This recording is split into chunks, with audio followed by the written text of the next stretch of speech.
Rather દેન skills અને degrees જે છે એના સિવાય પણ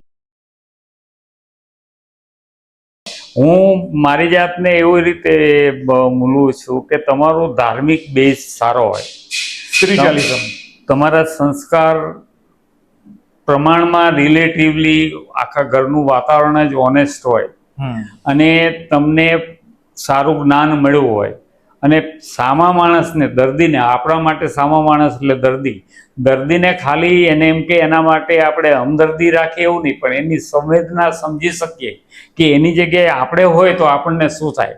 આપણે કોઈને કંઈક તમે એક્સરે પડાવ્યો પણ એને એક્સરે પડાવવા જતાં આપણે જવું હોય તો કેવા અટવાઈએ છીએ, થોડોક બે શબ્દો એને સમજાવે તો એ જે બધું છે ને, આ બધું જ ભેગું થાય ને તો એ ગ્રેટ વસ્તુ કહેવાય મારા રીતે. ખાલી નોલેજ સારું છે, અગત્યનું છે, પણ બધાને આખા દર્દીના જે સમૂહ છે એના માટે તો આ બધા પરિબળો બહુ કામ કરતા હોય છે. સાહેબ, ખાસ કરીને COVID-19નું જે આ પેન્ડેમિક આવ્યું એના પછી આમ તમને એવું લાગે છે કે લોકોમાં સ્ટ્રેસ વધી ગયું છે અને એ સ્ટ્રેસને નિવારવા માટે બિઝી લાઈફસ્ટાઈલ સાથે, ડોક્ટર્સ માટે પણ બિઝી લાઈફસ્ટાઈલ સાથે લોકો સ્ટ્રેસ ફ્રી જીવન જીવી શકે એના માટેની સાહેબ શું તમે માર્ગદર્શન આપશો? એટલે કોવિડ પછી, અથવા તો હું તો એમ કહીશ કે ધરતીકંપ પછી આપણી બધાની આખા મેડિકલ હેલ્થ સર્વિસીસ આખી ચેન્જ થઈ ગઈ છે. પ્લસ લોકોની જે જાગૃતતા છે હેલ્થ માટેની એ વધી ગઈ છે, અને કોવિડ પછી તો ખાસ. એટલે અત્યારે જે ઓલ્ટરનેટિવ સપોર્ટિવ મેડિકલ સર્વિસીસ છે, યોગા છે, એક્સરસાઇઝ છે, કે એ બધું ધીરે ધીરે જાગૃતતા ખૂબ આવે છે અને એ છે ને અમુક રોગોમાં એડજુવન્ટ્સ અથવા તો સારા થવામાં ખૂબ સારી મદદ કરે છે. અને ખાસ કરીને મેં જોયું છે ભુજમાં સાયકલિંગ છે કે વોક છે, મેરેથોન છે, એ મેં તો નામ જ નહોતું સાંભળ્યું કે ભુજમાં કોઈ સાયકલિંગ કરતું હોય રેગ્યુલરલી. અને અત્યારે ડૉક્ટરો નહીં, બીજા બધા પણ ખૂબ કરે છે. એટલે એ બધું એક સારી વસ્તુ છે. તમે સવારમાં સ્મૃતિવનમાં ચાલવા જાઓ તો કેટલા બધા માણસો ચાલવા જાય છે, એ એક સારી નિશાની છે મારી દ્રષ્ટિએ. સાહેબ, બીજું એક કારકિર્દી વિશેનો પ્રશ્ન મારો રહી ગયો કે તમે જ્યારે જૈન હોસ્પિટલમાં હતા એના પછી તમારી સાહેબ કારકિર્દીનો વળાંક કેવો રહ્યો? હવે એ તો હું તમને ખાસ એટલે કહું કે હું જૈન હોસ્પિટલ પછી મેં પ્રાઇવેટ કર્યું અને સો મેની ઘણા કારણોના લીધે અને નસીબ જો કે મારું નામ સારું થયું, ખૂબ બિઝી રહેતો હતો, બહુ એટલે ઘણો બિઝી થતો હતો. અને હોસ્પિટલ રોડ ઉપર નીચે રહેવાવાળા અમે હતા. એટલે રાત્રે 2 વાગે, 3 વાગે, 4 વાગે મેડિકલના નહીં, કોઈને કંઈ વાગ્યું હોય, કોઈને કંઈ XYZ તમે કહો ને તોય અમારી પાસે આવે કે ભાઈ આ ડાક્ટર અત્યારે, કારણ કે કોઈ ઇમરજન્સી સર્વિસીસ ભુજમાં હતી જ નહીં. એટલે અમે ખરેખર થોડા થાકી ગયા હતા. પછી મને ધરતીકંપ પહેલાં 2 વર્ષ પહેલાં એટલે 98માં RR પટેલ સાહેબે કન્સેપ્ટ કીધો કે ભાઈ અમે કચ્છી લેવા પટેલ સમાજે અમે એક આવું વિચારીએ છીએ કે મેડિકલ સર્વિસ કરવી છે અમારે, અને એજ્યુકેશન સર્વિસ તો એમની હતી જ, અને એમાં હું રેગ્યુલરલી દવાસિયા સાહેબ બધા સર્વિસ આપતા હતા, છોકરાઓને જોતા હતા. એટલે એમને મને મેડિકલ એડવાઇઝર તરીકે કહ્યું, એટલે હું જોઈન થયો. અને ત્યારે મને એક મનમાં એક તો હતું જ કે આ ઇમરજન્સી તો કરવી, કારણ કે એમાં કદાચ મને મારો સ્વાર્થ દેખાતો હશે, એ કરતાં લોકો બધા બીજી જગ્યાએ બધા રાત આખી ફેરા કરે ને કોઈ ના મળે તો આપણે કંઈક એવું કરવું જોઈએ. અને RR પટેલ સાહેબે મને એડવાઇઝર તરીકે લીધો અને કચ્છી લેવા પટેલ સમાજે મને ખૂબ જ સહકાર આપ્યો અને મારામાં પૂરો વિશ્વાસ મૂક્યો. એ મને બહુ મારા માટે મોટી વસ્તુ હતી. અને પછી તો જે તમને ખબર છે કઈ રીતે આખું ડેવલપ થયું, અને દર વર્ષે અમે એક ડિપાર્ટમેન્ટ એડ કરતા થયા, અને એના લીધે ઓવરઓલ કચ્છની હેલ્થ સર્વિસીસ ખૂબ સારી થઈ. કયા યરમાં સાહેબ તમે MMPJ લેવા પટેલ હોસ્પિટલમાં? એકચ્યુઅલી હું 1999થી એડવાઇઝર તરીકે હતો, પછી 2001માં જાન્યુઆરીમાં ઉદ્ઘાટન થયું પહેલીએ, અને 26મી એવું ધરતીકંપ આવ્યો. એટલે ત્યારથી હું મેડિકલ એડવાઇઝર તો રહ્યો, પછી 2008 સુધી હું મેડિકલ એડવાઇઝર તરીકે હતો. હું એવરીડે અહીંયા આવતો હતો અને ક્યારેય કોઈ પણ જાતનું મહેનતાણું નહોતો લેતો, અને રોજ 1-2 કલાક આવું, અને બધી નાની વસ્તુ બધા ભેગા મળીને અમે કરતા હતા. એકલા હાથે તો થાય નહીં. અને પછી 2009માં મારા છોકરાઓ અમેરિકા ગયા એટલે મને સાહેબે કીધું કે તમે અહીં આવી જાઓ. એટલે પછી મેં છોડી દીધી. અને એમાં એક બીજું પરિબળ આરઆર સિવાય મને મારા ફાધર એવું કહેતા હતા કે તમે જે કંઈ કમાવો ને એમાંથી થોડુંક તમે કોમ્યુનિટીને પાછું આપો. આમ તમે ચેક નહીં લખો પણ આવું કંઈક કરો કંઈક. અને અમેરિકામાં તો નહીં માનો, આપણા લગભગ ડૉક્ટરો 1 કલાક અઠવાડિયામાં 2 કલાક વોલેન્ટિયરશીપ કરે, કોઈ સંસ્થામાં જઈને દર્દીઓ મફત જોઈ આપે. એવું બહુ જરૂરી છે. આપણે પૈસા મળ્યા છે કે આપણું નામ મળ્યું છે એ કોમ્યુનિટીના લીધે જ મળ્યું છે, તો આપણે એને થોડું પાછું દેવું જોઈએ. અને હું પોતે એમાં બહુ માનું છું. લેવાપટ હોસ્પિટલના મેડિકલ ડાયરેક્ટર તરીકે તમે કામ કર્યું, તો તમે મોટે ભાગે કદાચ યંગર જનરેશન સાથે જે નવા ડોક્ટરો છે એ લોકો હોસ્પિટલમાં જોઈન થાય, સારી કારકિર્દીનું ઘડતર કરે, એના એક સાક્ષી રહ્યા છો. તો સાહેબ તમારું આ નવી પેઢી સાથે કામ કરવાનો જે અનુભવ છે એ વિશે થાય સાહેબ થોડું. શરૂઆતમાં હું આવ્યો ત્યારે બધા જ નવા જ ડૉક્ટરો આવતા હતા. એટલે નવા ડૉક્ટર પાસેથી નોલેજ તો એમની પાસે હતું, પણ અમુક સ્કિલ હતી જે એમની પાસેથી હું શીખતો હતો. એમની પાસેથી હું મને જે અનુભવ મારા હતા એમને કહેતો હતો. ઘણા એને સ્વીકારતા હતા, એનો અમલ મૂકતા હતા. અને બીજું શું હતું, હું સિનિયર હતું ને એટલે લગભગ બધા જુનિયરો મને સહકાર આપતા હતા, સાથે સાથે રિસ્પેક્ટ આપતા હતા. અને મેં ક્યારેય એઝ એ ડાયરેક્ટર જેવું વર્તન રાખ્યું જ નથી કે ભાઈ મારી ચેમ્બરમાં કોઈ આવી ના. મેં ચેમ્બરમાં બેસતો જ નહીં, મારા ક્લિનિકમાં જ બેસતો હતો. એટલે વોર્ડ બોય હોય તો આરામથી આવી શકે ને કન્સલ્ટન્ટે આરામથી આવે. એટલે એવો ડિફરન્સ નહોતો રાખ્યો. મેં કેટલા વર્ષ સુધી, હું એક નામ લઉં ને તો હું નવવાના ઓટી ચાલતા હોય તો નવવા જોડે કલાક બેસતો હતો. એ યંગ અને એન્થુઝિયાસ્ટિક બહુ વાંચે તો એની પાસેથી ઘણું શીખતો હતો. એટલે આવી છે ને મને બહુ શીખ્યું. ઇન્સ્ટ્રુમેન્ટ વિશે તો મેં આના જે રિપ્રેઝેન્ટેટિવ પાસેથી એટલું બધું ડિટેલમાં, કારણ કે અમારા વખતે તો આવા ઇન્સ્ટ્રુમેન્ટ હતા જ નહીં. સોનોગ્રાફી તો અમે અહીંયા કચ્છમાં આવ્યા પછી આવી. સાહેબ તમારા વાઇફ પણ એમડી ફિઝિશિયન છે, ઈલાબેન પટેલ.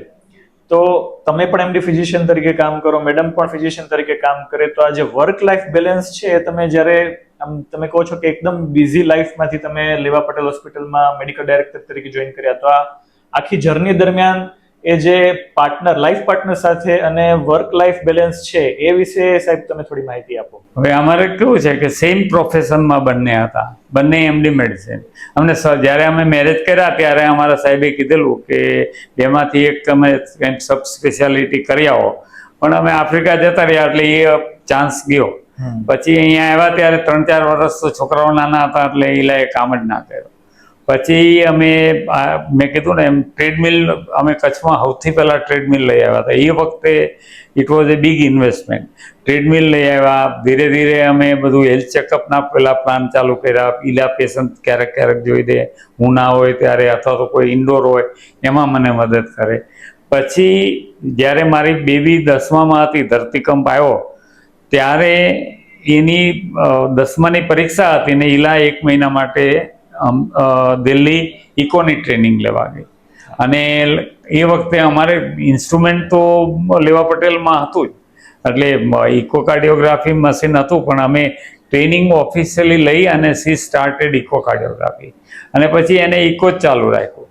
પણ અમે મોટો ભાગે એનો જે કન્ટ્રીબ્યુશન છે ને 2 છોકરાના એજ્યુકેશનમાં બહુ રહેતું હતું, અને સાથે ઇકોમાં બી એટલું જ રહ્યું.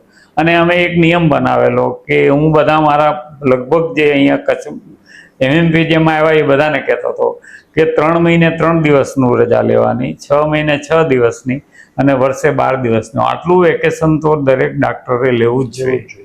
થોડુંક બર્ન આઉટ તમારું, અથવા તો તમારા કાયમી પેલામાંથી તમે બહાર નીકળો. એટલે એ અમે પહેલેથી જ જાળવી રાખેલું. રવિવારે કોઈ દિવસ અમે રાઉન્ડ લઈ આવવાનું, બાકી કોઈ કામ અમે કરતા નહીં. હોય પેશન્ટ તો મેનેજ કરી લેતા, પણ રેગ્યુલર રવિવારે 12 વાગ્યા સુધી બેસવું કેવું નહીં.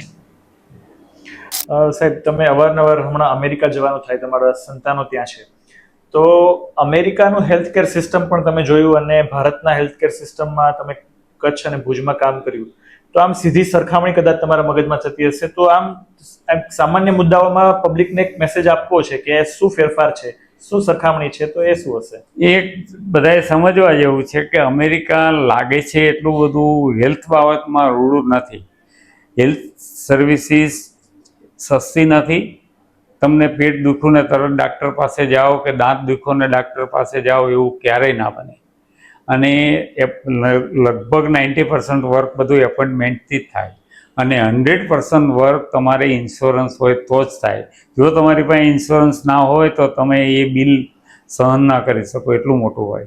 એક વસ્તુ છે કે અચાનક ખૂબ જીવન મરણનો પ્રશ્ન હોય તો તમે કોઈ પણ એના હેલ્થ સેન્ટરમાં જાઓ એટલે તમને બધી જ સગવડ મળી જાય.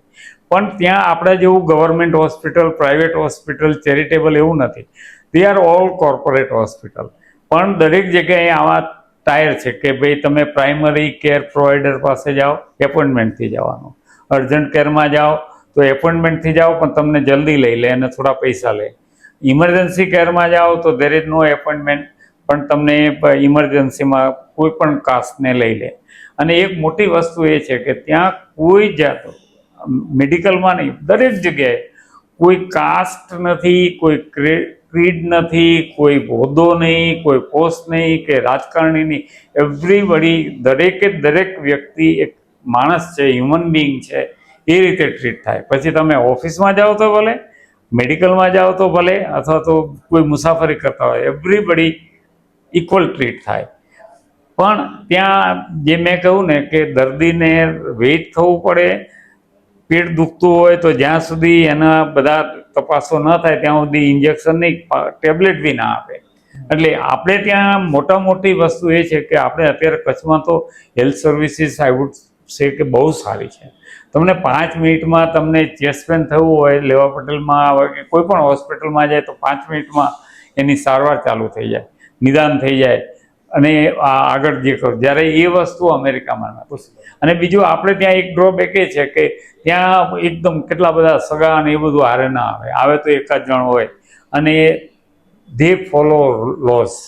એટલે ધારો કે તપાસતા હોય તો દર્દીના સગા બહાર બેઠા હોય તો બેસે જ, વચ્ચે ઇન્ટરફિયરન્સ ના હોય, એજિટેશન ના થાય કે લોકો ખોટા ગભરાઈને, જે અત્યારે ઘણી વખત કિસ્સા બને છે એવા ઓછા થાય ત્યાં. એટલે એ રીતે આપણા ત્યાં થોડુંક પેલું છે. એક ખરાબમાં ખરાબ અમેરિકામાં એ છે કે ડૉક્ટર છે એવરેજ એના 100 કલાક હોય તો એમાંથી એ 70 કલાક બધા રેકોર્ડ્સ લખવામાં કાઢે અને 30 કલાક એ પેશન્ટ જોવે. જ્યારે આપણા ત્યાં 100 કલાકમાંથી એ 70 કલાક પેશન્ટની પાસે કાઢે કે ક્લિનિકલ તપાસ, ટ્રીટમેન્ટ, અને 30% રેકોર્ડ રાખે. એટલે આપણું ત્યાં રેકોર્ડિંગ થોડુંક પુઅર છે, પણ એટ ધ સેમ ટાઈમ દર્દીને સંભાળ માટે આપણે ઘણું સારું છે અહીંયા. અને ત્યાં એક બીજો સારી વસ્તુ એ છે કે ઓછામાં ઓછી દવા એ લોકોએ નિયત કરેલું હોય કે આ ઝાડા ઉલટી છે તો આ જ અપાય, મેલેરિયા છે તો આ જ અપાય. અને આપણે ત્યાં ઇન્ડિવિજ્યુઅલી એ વ્યક્તિગત ડૉક્ટર પોતાની રીતે આખો સેટ કરેલું હોય એ રીતે આપે. ત્યાં એવું નથી. બીજું કે સાહેબ, ડોક્ટર પેશન્ટ રિલેશનશિપ જે છે એ ઇન કમ્પેરિઝન ટુ ઇન્ડિયા અને અમેરિકા, એ ડોક્ટર પેશન્ટ રિલેશનશિપમાં શું તફાવત જોવા મળે? Best is India. ઓકે. કારણ કે ઇન્ડિયામાં જે રેપો છે, મારા અત્યારે 40 વર્ષ જૂના પેશન્ટ આવે, હું નામથી ઓળખી જાઉં, બાપા થઈ ગયા હોય, એ વખતે એ પોતરો આવ્યો હોય એના બાપાને લઈને, અત્યારે પોતે દાદો થઈ ગયો હોય ને આવે તો હજી એ સંબંધ રહ્યા છે. એટલે એ તો બહુ સારું છે, એ તો સવાલ જ નથી. એ બીજે કે એ છે ને એ જ હું કહેવા માગું છું કે જે તમે દર્દી હારેના રેપો છે ને, ખાલી ડાક્ટર પેશન્ટના નહીં, એક માણસ સાથેના જે સંબંધ છે ને એ આપણે અહીંયા ઘણા સારા છે. સાહેબ, તમને સૌથી વધારે પ્રાઉડ કઈ વાત પર તમારા કેરિયરનો, કે આટલું લાંબી લેગસી અને હવે તમને એમ થયું હશે કે ના, હવે ટુવર્ડ્સ આપણે એવું કામ કરી રહ્યા છીએ કે જેમાં સમય પણ બહુ ઓછો આપવો પડે અને મનગમતું કામ, કોઈ સ્ટ્રેસ વિનાનું, કોઈ પેશન્ટની લાઈનો લાગી છે બારે અને એવું કોઈ ભારણ નથી. આ સમય, આ તબક્કે કયું એક પ્રાઉડ તમને જીવનમાં છે? પ્રાઉડમાં મને એ થાય છે કે મેં થ્રુ આઉટ મને ગમે છે એ રીતે કરતા હું કોમ્યુનિટીને કંઈ સારી રીતે હેલ્થ સેવા કોઈ પણ સમાજ દ્વારા મળે છે એમાં હું એમની સાથે નિમિત્ત બન્યો. અને બીજું કે જેટલું બની શકે એટલું આપણે જેટલા કોઈ નીડી દર્દી છે એને આપણે સેવા મદદ કરી. અને ત્રીજું કે થ્રુ આઉટ માય લાઈફ પૈસા કે હરીફાઈ મારા જીવનમાં કોઈ દિવસ છે જ નહીં. એટલે મને જે રીતે આપણને આનંદ આવે એ રીતે અમે પ્રેક્ટિસ કરી અને લોકોએ બી અમને એ રીતે સ્વીકાર્યા. એક મને બહુ મોટી એચિવમેન્ટ લાગે છે. બીજું સાહેબ, આપણા કચ્છમાં એનઆરઆઈ દર્દીઓ અથવા એનઆરઆઈ હોય અને એના પેરેન્ટ્સ અહીંયા કચ્છમાં ઘણા ગામડાઓમાં રહેતા હોય છે, ખાસ કરીને પટેલ કોમ્યુનિટીમાં પણ એ વધારે જોવા મળે છે.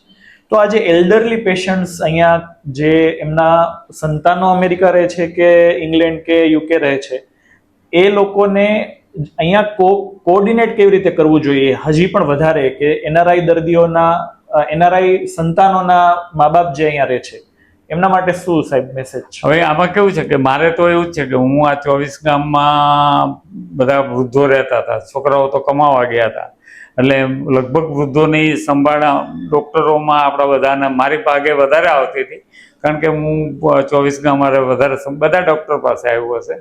એટલે આ વસ્તુ અત્યારે છેલ્લા 5-10 વર્ષમાં ઘણું સારું ઇમ્પ્રુવમેન્ટ થઈ ગયું છે કે ભાઈ બધી ફેસિલિટી એક રૂપ નીચે મળતી હોય એ રીતે થાય છે. ને એ લોકોને અત્યારે લગભગ એ લોકો ત્યાં રહેતા હોય બારે અને અહીંયા ઘરમાં પાડવા રહેતા હોય તો એ મા બાપને લઈને આવતા હોય. પણ હવે સમાજ સંગઠિત થયો છે એટલે ફાયદો એ છે કે આપણે એને વૃદ્ધાશ્રમ શબ્દ ના આપવો જોઈએ, પણ એ જે ત્યાં અમેરિકામાં આને નર્સિંગ હોમ કહે, એટલે ત્યાં જે રિટાયર્ડ હોય, જેની કેર લેવાવાળું ના હોય એ લોકો રહેતા હોય, એને નર્સિંગ હોમ નામ આપે. આપણે અહીંયા વૃદ્ધાશ્રમ નામ આપીએ છીએ. એટલે એવા જે જગ્યા છે કે જ્યાં બધી જ ફેસિલિટી સિંગલ રૂફમાં મળતી હોય અને મેડિકલ નીડ એમની સંતોષાતી હોય, એવા મોટા મોટા મારી દ્રષ્ટિએ ભવિષ્યમાં થશે જ. કારણ કે હવે લગભગ લોકો ખાલી પહેલાં એનઆરઆઈ બહાર જતા હતા, હવે તો બધાને કોઈને બેંગ્લોર જવું હોય, કોઈને પૂના હોય, દરેક કાસ્ટમાંથી, એટલે વૃદ્ધો તો એકલા પડવાના જ છે. તો એના માટે આવું કંઈક હોવું જોઈએ કે જ્યાં બધાને સરખું પેલું મળી રહે.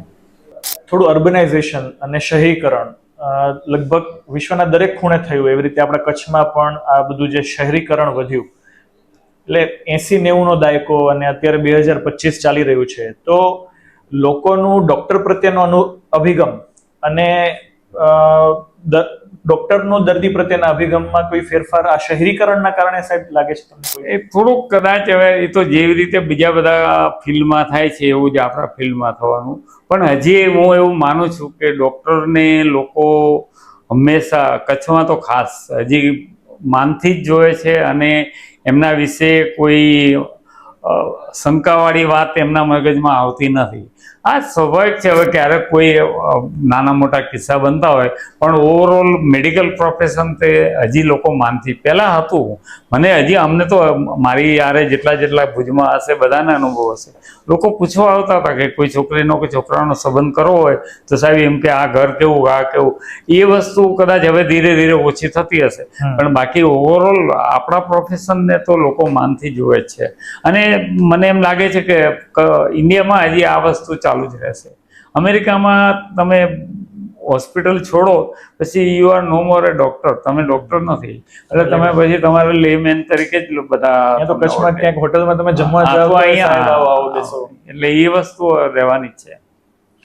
સાહેબ બીજો પ્રશ્ન એ હતો કે એટલે બીજું એક મેં જોયું છે કે કચ્છમાં ખાસ પેશન્ટોએ થોડાક હેલ્થ એજ્યુકેટ થવાની જરૂર છે. સામાન્ય બીમારી માટે થોડુંક જ્ઞાન તો બધાને હોવું જોઈએ, સ્કૂલ લેવલથી ચાલુ કરવું જોઈએ. આપણે આઈએમએ બી એમાં ઇનિશિયેટ લઈ શકે કે ભાઈ મેલેરિયામાં શું થાય, શું કરાવવું, શું ક્યારે ન કરાવવું. થોડુંક જે જ્ઞાન છે ને, જ્યારે એપિડેમિક હોય ત્યારે ઘણીવાર છાપવામાં આવે છે, પણ એ એજ્યુકેશન વધવું જોઈએ. બીજું, દર્દીઓ કે એના સગાએ ધીરજ રાખતા શીખવું પડે અને તમારા ડાક્ટરમાં તમને વિશ્વાસ રાખવો જ પડે. ઘણી વખત આપણે ધીરજ નથી રાખતા કે થોડો શંકા કરીએ છીએ, એના લીધે આપણે ડૉક્ટર ચેન્જ કરીએ, ફરી બીજા ઇન્વેસ્ટિગેશન્સ કરાવે, દરેકે દરેક, એટલે એના લીધે ઓવરઓલ દર્દી વધારે હેરાન થાય છે. તમે એક જ ડૉક્ટરને મળ્યા છો, સારું નથી, બીજા વખતે એની પાસે જાઓ અને તમે કહો કે ભાઈ આ નથી, તો પેલો વિચારશે કે ભાઈ શું બાકી છે, તો એ વધારે યોગ્ય કહેવાય મારી દ્રષ્ટિએ.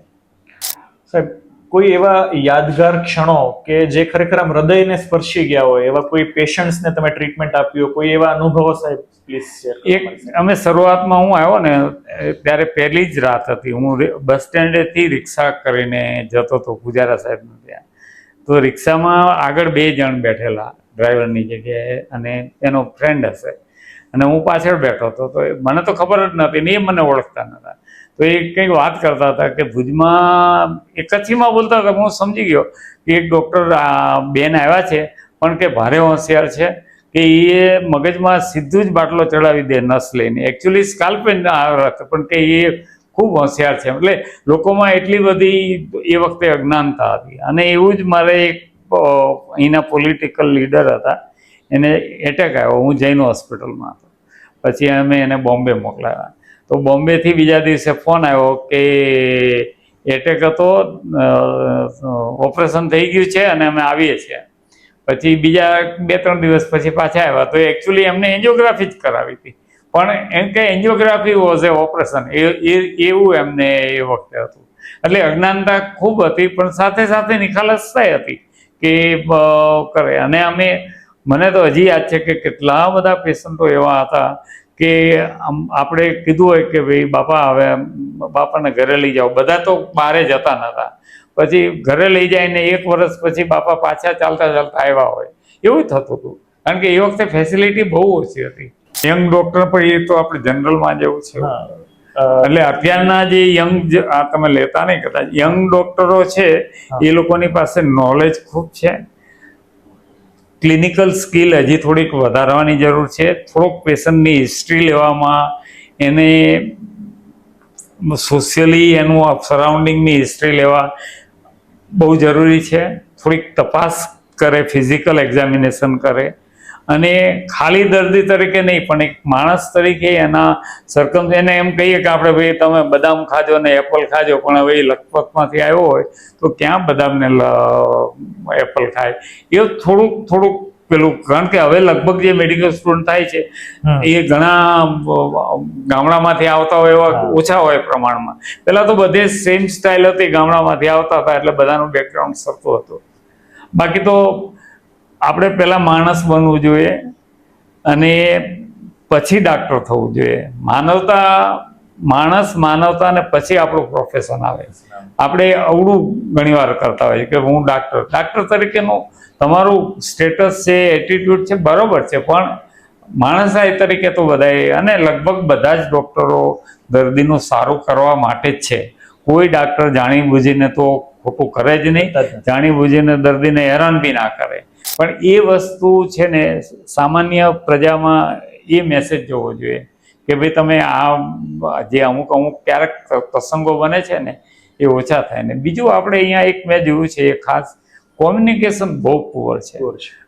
ત્યાં અમેરિકામાં સારામાં સારું વસ્તુ મને એ લાગે કે એ લોકો તમને દર્દીને એક વખત જોઈ લે, બધું થઈ જાય, પછી તમારી માટે 5 મિનિટ કાઢીને તમને બધું જ સમજાવશે.